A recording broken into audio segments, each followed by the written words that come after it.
Hello বন্ধুরা, নমস্কার। আমি আজকের একটা ভিডিও নিয়ে আসলাম, যেটা হলো 2 স্টেপের কেক হবে। সেটা হবে লাইট পিঙ্ক কালার।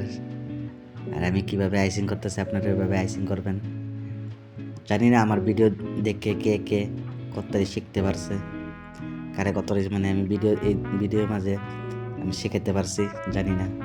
তা আশা করি যেহেতু আমার ভিডিও মানে প্রতিদিন দেখেন, তো এইভাবে আপনারা আইসিং করে নেবেন।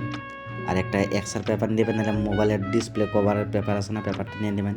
সেটাতে ফিনিশিং দেবেন, ফিনিশিং আসবে। তো আমার কাস্টমারে মাত্র আধা ঘন্টা টাইম দিয়েছে, আধা ঘন্টার ভিতরে কেকটা ফিনিশিং দিতে লাগে। সিম্পল কেক, সেটা ডিজাইন দিয়ে দিছে এভাবে ডিজাইন, মানে ফটো একটা দিয়েছিল। তো এই ফটো হিসেবে আমি কেকটা বানাইলাম।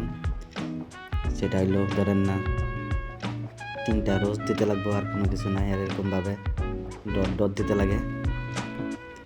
আপনি দেখতেছেন কীভাবে আমি গোলাপটা বানাইতেছি, এইভাবে আপনারা গোলাপটা বানাবেন। তো গোলাপের পরে পিঙ্ক কালার দিয়ে মানে পাতাটা দিতে হবে। তো পাতা দেওয়ার পরে মানে ফিনিশিং হয়ে গেল। তো আমার কেকের ভিডিও যদি ভালো লাগে, আপনারা প্রতিদিন যদি দেখেন, যারা দেখেন তারা লাইক কমেন্ট করবেন, শেয়ার করবেন, সাবস্ক্রাইব করবেন আমার ইউটিউব চ্যানেলটা। আর ফেসবুকের বন্ধুরা পেজটা ফলো করে দেবেন। ধন্যবাদ আমার ভিডিও দেখার জন্য।